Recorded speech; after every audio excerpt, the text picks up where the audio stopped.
If you want power, you can't afford to stay naive. In the modern world, we love the idea of good leadership, empathy, transparency, authenticity. But behind closed doors, in boardrooms, politics, and even personal relationships, there's another game being played, one built on leverage, fear, strategy, and survival. And most people are completely unprepared for it. Because while you're taught to be likable, humble, and honest, the world doesn't always reward that. The people who rise, the ones who hold real power, often operate by different rules.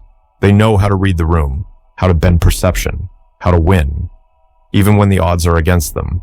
The Prince is not a guide for villains. It's a brutal manual for navigating real-world power in all its complexity. Written over 500 years ago by Niccolò Machiavelli, it exposes the strategies rulers used to rise, rule, and hold on to power, not in theory, but in cold reality. This book will not make you more likable. It will make you sharper.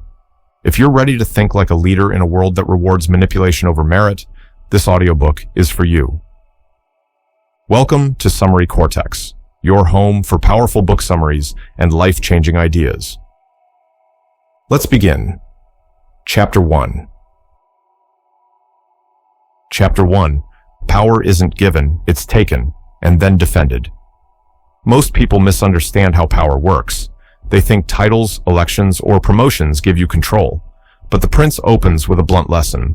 All leadership, whether in politics, business, or life, is either inherited or seized. And those who seize it, they fight every day to keep it. Machiavelli lays out two main types of principalities, or states of power. Those handed down by blood, inheritance. Those acquired by force, strategy, or luck, conquest. In ancient Italy, that meant dukes and kings. Today, it means CEOs, political candidates, founders, department heads. In any modern hierarchy, someone is holding the reins, and it's rarely the person who simply deserved it. Let me tell you about someone who understood this the hard way. Raymond was a regional manager at a Fortune 500 logistics firm in Ohio. Quiet, capable, great with people. But when his VP retired, the company brought in an outsider, a man with zero company loyalty, but a ruthless background in restructuring. In 90 days, Raymond was sidelined, projects reassigned, influence stripped. He told me, "I thought my record would speak for itself. I didn't realize I was in a fight for territory." That's exactly what Machiavelli warned about. When power changes hands, stability disappears, and survival depends on how fast you understand the new game. New rulers, or new leaders, face an uphill battle. People resist them. Systems resist them. Loyalty is thin. Enemies are quiet, but active. To survive, you can't just lead. You must consolidate. That means replacing key people with loyal ones, gaining control of messaging early, offering visible wins to the public, even if symbolic, crushing potential rivals before they gain traction. Sound harsh? It is. But look around. Companies restructure leadership this way all the time. Political candidates clean house when elected. Founders change executive teams after funding rounds. And it's not always malicious. It's strategic. Because as Machiavelli puts it, he who builds power must do so on firm ground, not borrowed foundation. What most modern professionals don't realize is that leadership isn't just about being effective. It's about being secure. You can't focus on vision if you're constantly at risk of being undermined. You can't create impact if you're surrounded by hidden resistance.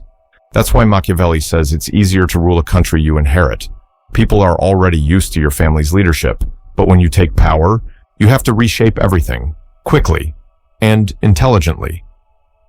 This applies beyond politics and big corporations. If you're starting a business, the early hires you make either stabilize your vision or threaten it. If you're promoted internally, old peers may quietly resent you and sabotage you. If you're stepping into a new leadership role, your first 90 days are about control, not consensus. Machiavelli isn't telling you to be cruel. He's telling you to be awake. Because if you walk into a power structure believing merit is enough, you'll be eaten alive by those who don't care about merit at all. Raymond eventually recovered, but not at that company. He now runs his own logistics startup and tells every new manager the same thing. Don't mistake quiet politics for loyalty. Pay attention, protect your position, then lead. Power is never static. It's always moving toward the prepared. And the first lesson of the prince is this: understand how power is acquired, or stay at the mercy of those who do. Chapter 2. When you inherit power, don't get comfortable. Inherited power feels easier at first. People are used to the name, the title, the hierarchy, but Machiavelli makes it clear: even inherited rule can collapse fast if it's taken for granted. That's because what you inherit, you didn't earn, and what you didn't earn, you may not know how to protect. Let me give you a real-world version. Amanda was the daughter of a successful business owner in New Jersey, a specialty construction company her father built from the ground up. When he retired, she stepped in as CEO. For a while, things ran on autopilot. Longtime employees respected her father's legacy, clients stayed loyal. But then cracks appeared. A competitor entered the market with newer equipment and faster timelines. 2 senior project managers left within a month. Suddenly, Amanda realized she had inherited the title, but not the authority, the systems, or the edge. This is what Machiavelli warns about. Inherited power must be re-earned through action. Just because people tolerate your leadership doesn't mean they respect it. Amanda did recover by conducting a full audit of the company, streamlining operations, and rehiring with strategic focus. But it took pain to wake up. Machiavelli says a prince who inherits a state must still learn to rule it as if he conquered it. Because peace is fragile, and inherited loyalty can turn to resentment when things go wrong. The lesson is simple. If you step into something built by someone else, a family business, a legacy role, a political position, don't just preserve it. Reclaim it, redefine it, reinforce it. Otherwise, someone sharper will. Chapter 3. Winning is easy. Keeping it is where most fail. This chapter gets to the heart of real-world power. It's easier to win than to hold. Machiavelli explains that newly acquired territories are unstable. The moment you take over, whether it's a business, a team, or a country, people smile to your face and quietly plot behind it. That's not cynicism, that's survival. Let me tell you about Alex, a 38-year-old executive who was hired to lead a struggling media startup in Chicago. He had a turnaround plan, clear, strategic, well-funded. Within 6 months, the company was growing again. But behind the scenes, old guard employees, loyal to the previous CEO, were resisting. They didn't sabotage him directly. They just slowed things down, withheld information, undermined decisions subtly. By the time Alex noticed, he was spending half his time managing internal politics instead of innovation. Machiavelli would say, "This is the tax of conquest." When you take something over, the people who had power under the old system will resent you, no matter how good your ideas are. That resentment isn't logical, it's emotional, and very real. So, what do?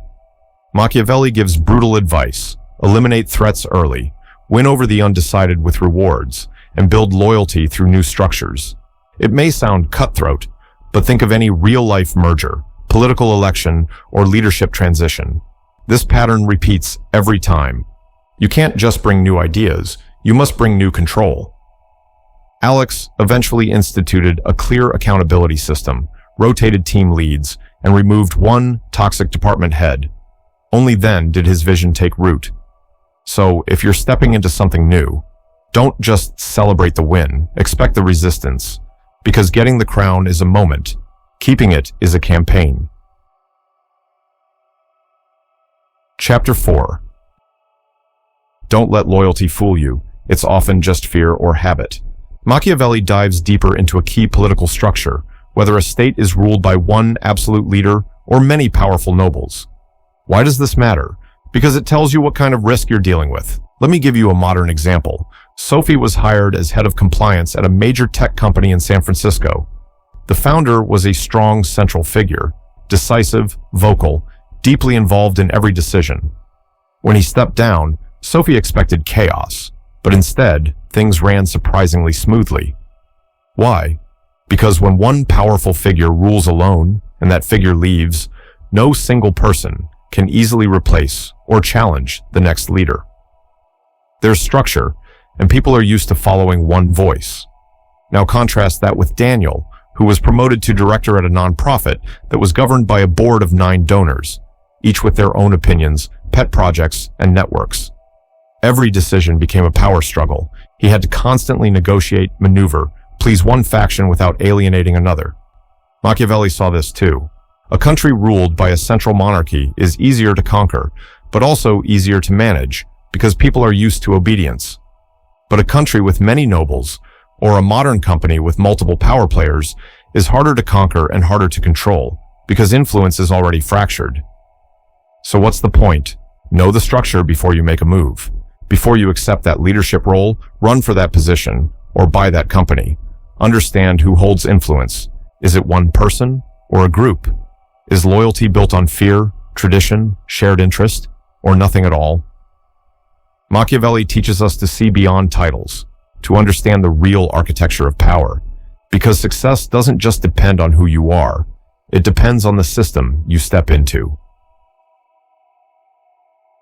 Chapter 5. If you don't destroy the old system, it will destroy you. One of Machiavelli's most ruthless ideas appears here. When you conquer a state with its own laws and freedoms, you must either destroy it or live in constant fear of rebellion. Sounds harsh, but it applies far beyond kingdoms. Let's look at Ryan, a senior director hired to lead cultural transformation at a 40-year-old insurance firm in Pennsylvania.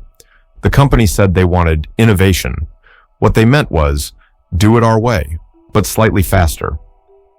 Ryan pushed new workflows, digital tools, performance incentives.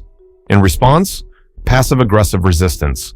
Teams nodded in meetings, then ignored everything. Morale dropped, turnover spiked. He realized he had tried to overlay change onto an untouched structure. Machiavelli would have warned him, you cannot reform a state unless you dismantle what gave it life. The hard truth, you can't install new culture into an old structure without breaking something. If you're trying to lead change, you must change people, systems, values, or accept that you're just repainting a crumbling wall. Reform without real restructuring is like conquest without control. And that's not leadership, that's illusion. Chapter 6. The bold may fail, but the cautious never rise. Here, Machiavelli introduces one of his most powerful themes. Fortune favors the bold, but boldness must be strategic. He praises figures like Moses, Cyrus, and Romulus, not for their divinity, but for their courage and timing. This is the chapter for modern entrepreneurs, disruptors, and ambitious career changers. Take Jordan, a 33-year-old product manager in Seattle. He had an idea for a fintech app, but sat on it for 2 years, afraid to quit his job. Finally, after getting laid off, he launched and discovered someone else had built a similar product 6 months earlier. That wasn't bad luck, that was hesitation. Machiavelli says new leaders must rely on their own arms, meaning their own skill, strategy, and willpower, not borrowed strength. The lesson: you can't wait for perfect conditions. You must act when the window opens. Boldness without planning is chaos, but caution without movement is death. Chapter 7. Don't borrow power, build it, or it'll turn against you. This chapter focuses on those who rise through luck or outside support, not their own strength. Machiavelli tells the story of Cesare Borgia, a brilliant but ultimately doomed leader who relied too heavily on the Pope's backing. When the Pope died, so did his power. Let's translate that to the modern world. Emily, a VP at a fast-growing startup in New York, got her position because she was close to the founder, not because she built anything. She was smart, but not respected. The moment the founder exited, the board replaced her. Why? Because her power wasn't built, it was borrowed. Machiavelli's warning: if you didn't build your base, you don't control it. Leaders who last don't rely on relationships or handouts. They build structures, teams, processes, assets that survive beyond personalities. If your career depends on one person, you're vulnerable. Make sure your authority comes from your value, not your proximity. Chapter 8. Sometimes, fear is more reliable than love. This chapter shakes most people. Machiavelli writes of Agathocles, a brutal man who gained power through mass murder, then ruled successfully. He doesn't praise him morally, but he does admire his effectiveness. Let me clarify with a modern story. Damon, a private equity executive in Boston, took over a failing manufacturing firm. First day, he fired 3 toxic managers, not over time, but immediately in front of their teams. Harsh? Yes. But what followed was a culture reset. The rest of the team stepped up. Deadlines got met. Toxicity vanished. Was he feared? Yes. But respected too, because his actions were targeted, strategic, and decisive. Machiavelli's insight is brutal but real. To hold power, you must sometimes act harshly, but only once, and with purpose. Random cruelty is evil, but controlled force, used wisely, can create order. If you must act hard, do it early, and cleanly. Better to be feared with stability than loved without control. Chapter 9. If the people hate you, you will fall, no matter how strong you are. Here, Machiavelli shifts focus. The support of the people matters, even in autocracies. You can have military power, elite backing, or inherited status.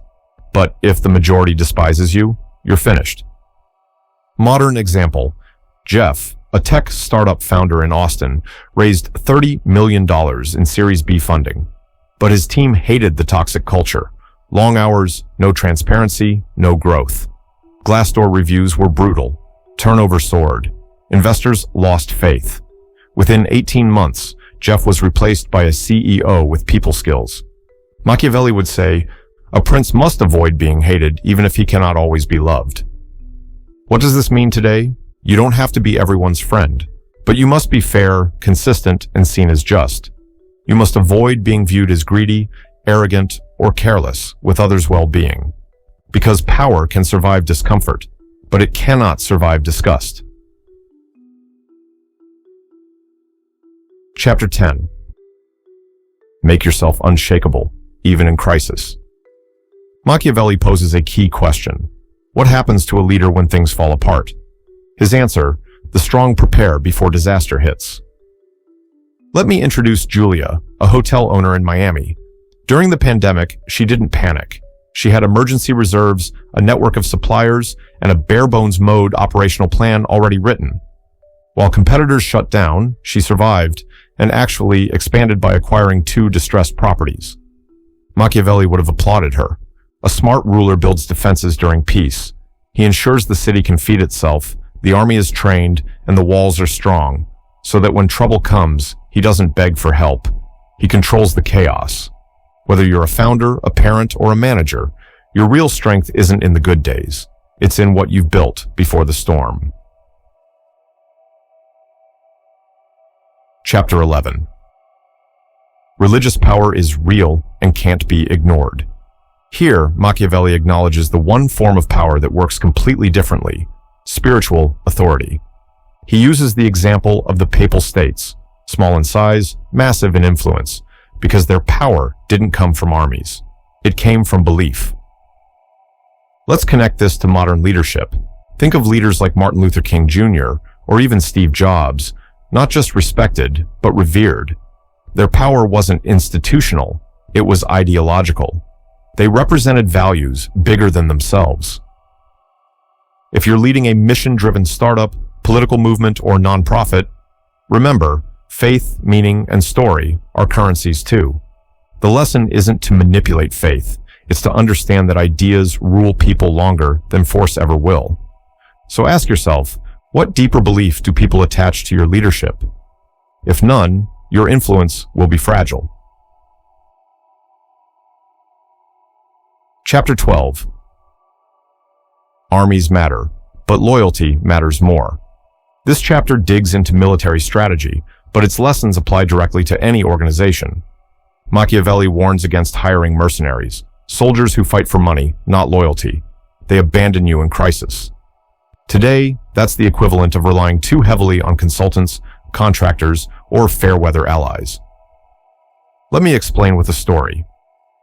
Brandon, a founder of a real estate tech startup, built his team fast, but with outsiders, agencies, freelancers, part-timers. At first, it worked. But when growth slowed, no one stuck around. There was no loyalty, no ownership. He realized too late, you can't rent belief. Machiavelli's advice is timeless. The best army, or team, is the one that believes their fate is tied to yours. If your team only shows up for the paycheck, don't expect them to fight when things get hard. Hire people who are invested, and reward loyalty not just with money, but with vision, growth, and trust. Chapter 13. Outsiders won't save you. Build strength from within. Machiavelli doubles down here. Avoid relying on others to defend your power. He criticizes leaders who use auxiliary troops, soldiers from other states, because their loyalty belongs elsewhere. If they win, you're in their debt. If they lose, you're defenseless. Modern version. Think of Chloe, a political campaign manager in Ohio. Her candidate had zero ground game. No real volunteers, no community trust. But he poured money into a massive PR agency from New York. Slick ads, shiny mailers, social media buzz. He lost badly. Why? Because there was no real base, no neighborhood captains, no voter engagement, no local allies. The campaign looked strong from the outside, but it was hollow inside. That's Machiavelli's warning. Whether it's politics, business, or influence, if your power is outsourced, it's temporary.